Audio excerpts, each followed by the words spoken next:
পৃথিবী সুন্দর। কবি সুবোধ সরকার। পৃথিবী সুন্দর, কিন্তু সব সময় নয়।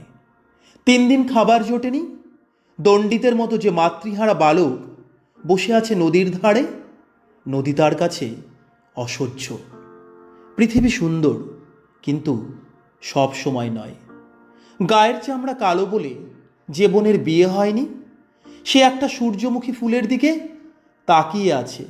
বোন, তোর ওই শূন্য দৃষ্টি আমি চিনি। আমি জানি তোর আর ফুল ভালো লাগে না।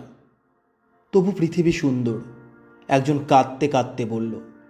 ভাই তার অন্ধ ভাইকে নিয়ে মাঝরাতের গয়া প্যাসেঞ্জারে বসে আছে।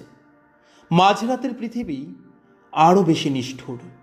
ফিরে এসো, সকালের জন্য অপেক্ষা করো, গয়া তোমরা পৌঁছবেই।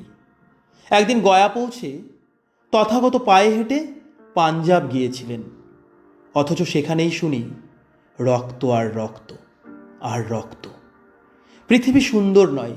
কে বলেছে পৃথিবী সুন্দর? যে মাতৃহারা বালক দণ্ডিতের মতো বসে আছে নদীর ধারে।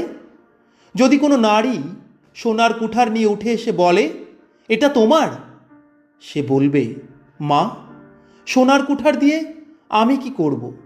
মা, তুমি আমার সঙ্গে ফিরে চলো। বাবা আজ চাল কিনে বাড়ি ফিরবে। গরম ভাতের গন্ধ চারিদিকে। আহ, পৃথিবী, তুমি কি সুন্দর। ধন্যবাদ।